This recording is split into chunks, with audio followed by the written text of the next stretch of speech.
find that not only what he was talking about is verifiable because you can see the geology of the area, you find these anomalous geoglyphs that are so extensive and so architecturally almost impossible to achieve when you think of the altitude that the place is at now, yeah. and it has been since the Pleistocene era, 13,000 years ago.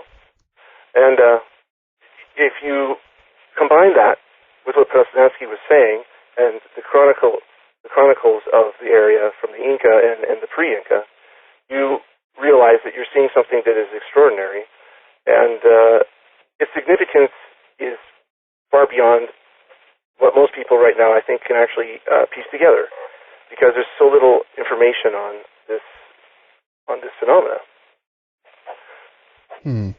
And if we were to talk a little bit about some of the and definitely I recommend people to check out the article again, where you can find the images of what David is talking about here.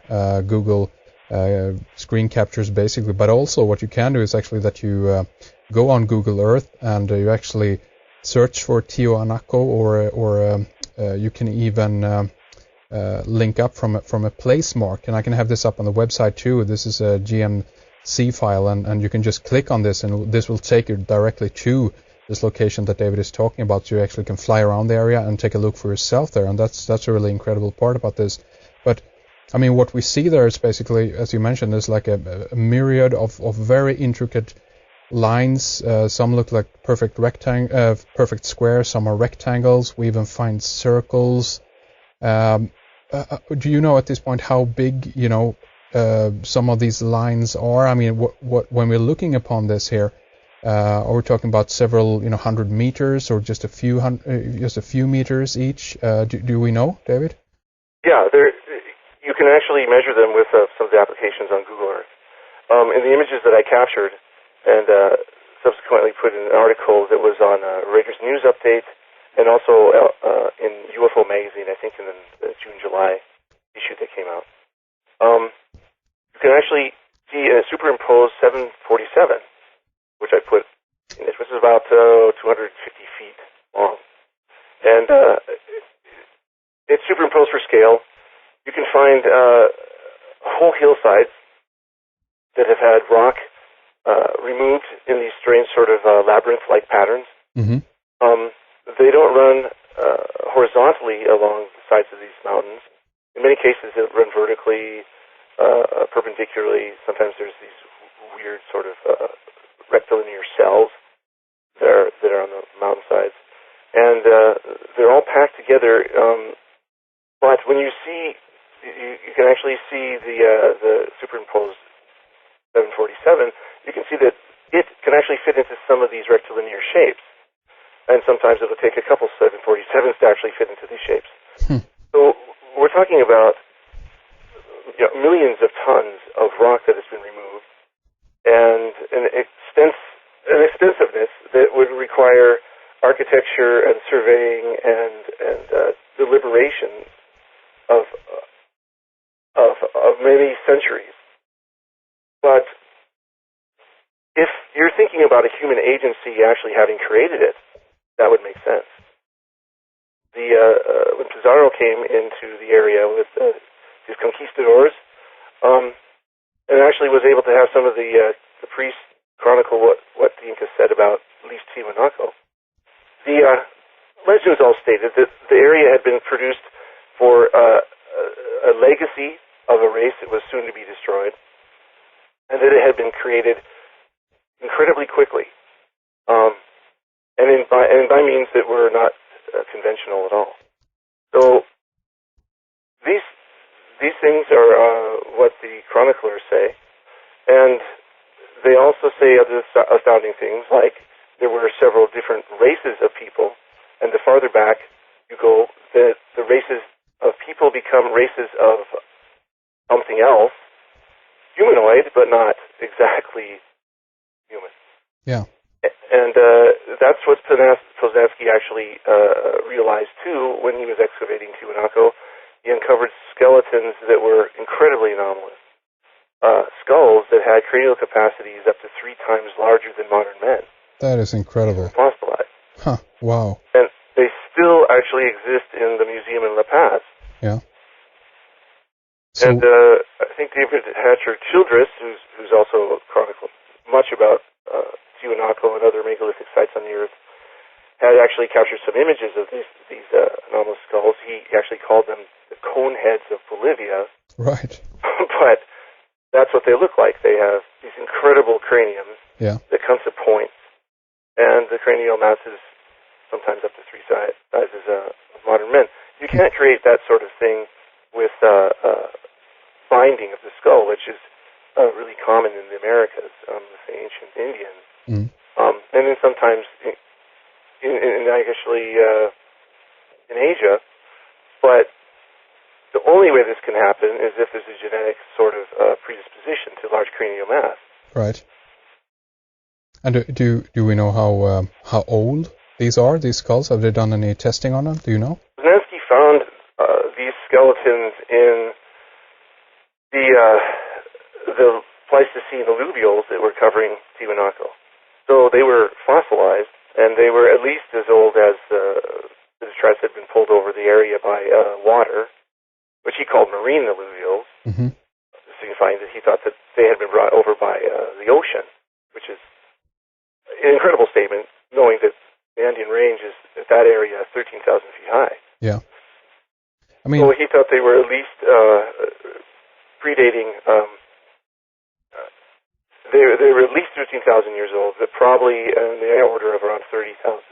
Wow, really? I mean, I've actually heard stories about, or theories, I guess I should say that Lake Titicaca actually was at some point at a much lower altitude from sea level, and that the entire Altiplano actually is an area that has been raised up because of Earth changes that has been going on, basically on the entire globe. I mean, there's 2 ways to look at this. One is, of course, that the object that you mentioned before, this moon that was passing by or even colliding and crashing into Earth, was creating an incredible tidal wave, basically, that brought a lot of seawater and consequently, covered up this entire area. What do you think? Do you have a specific theory about this? What actually happened here? Yeah, Immanuel Vygotsky covers the Andean range really extensively in his book Worlds in Collision, and he talks about Tiwanaku specifically. He says the same thing that Poznanski was, that he thinks that there were several series of cataclysms that were worldwide, and that they did include celestial bodies, very massive ones, moving close to the Earth.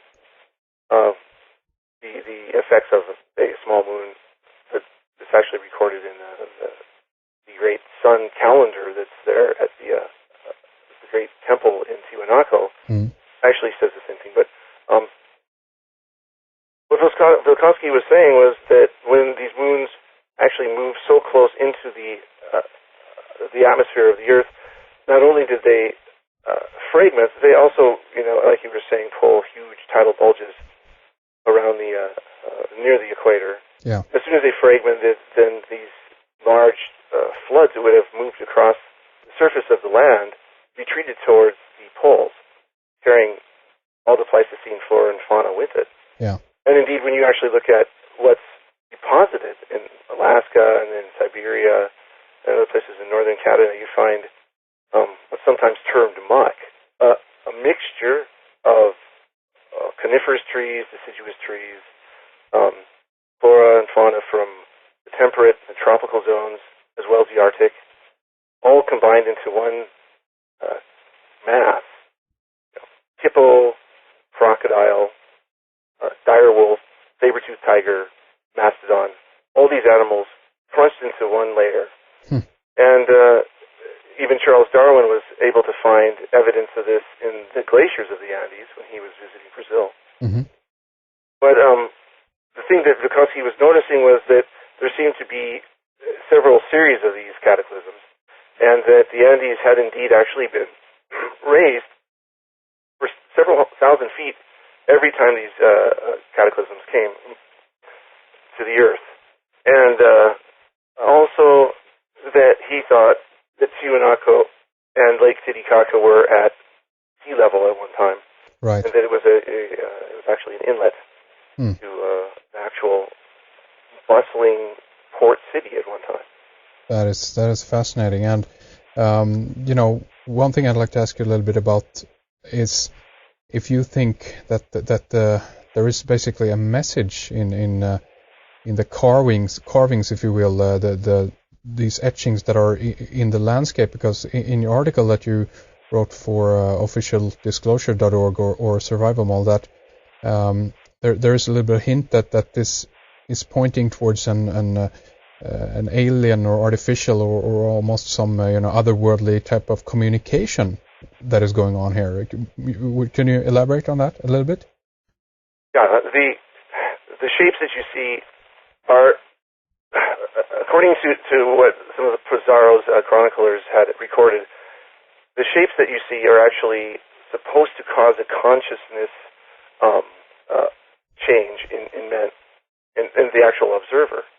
You can see that if you look closely at some of the art history that's on the Tiwanaku statues, they are almost exactly the same. And the literature around this art is that it is supposed to change the consciousness of men and actually to raise it. And there is a legend that Viracocha, the god, the creator god of the Inca and the pre-Inca, had actually had a temple in the center of Lake Titicaca, like submerged, and that there was a disc made out of gold that the Inca priests valued higher than anything they actually owned, because it was actually designed to align with the center of the galaxy at a certain point during a cyclical point of the precession of the equinox of the Earth. Mm-hmm. And this just opens up a couple concepts that are somewhat difficult for some people to understand, because you have to know what the precession of the equinox is and what its duration is. And it cycles roughly 26,000 years. And basically, all this is our orientation in space as we go around the sun. We're slightly at an angle, so that we have our seasons as we hurtle around the sun. Right. But that angle, of course, we spin like a top very, very slowly. So where our pole, our celestial pole is, say for north, is actually changing continuously, tracing this large circle in the northern hemisphere, celestial hemisphere. But the Inca understood exactly how long this took. It's actually 25,920 years. Right, the great year, and I know that many of our listeners are familiar with the precession of the equinox, and if they aren't, they definitely can read up on it. But we should assume at this point, David, that everyone listening are familiar with the precession of the equinox. Yes, the Inca understood that the precession had a cyclical nature, and that there were actually quaternary points in it where they looked forward to. They would look forward to it, but they would anticipate cataclysm on the Earth. Yeah. And it was at these points too that they didn't really recognize them as just danger points, because what would happen was also a rebirth, a resurgence of civilization after cataclysm. They actually looked at it as a cleansing, in a way. So this disc was actually designed to align with the center of the galaxy and pull in this light. So they actually called it, metaphorically, I suppose, light, but it was supposed to represent some sort of high knowledge that came from on high that was actually purveyed by Viracocha himself.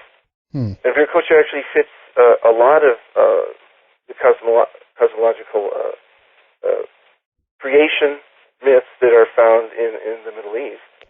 Really? Sumerian ones, the Babylonian, the Egyptian, the idea that the earliest god was somehow born from the celestial sea. And he's characterized by coming from the foam of the sea. Viracocha actually means the foam of the sea. And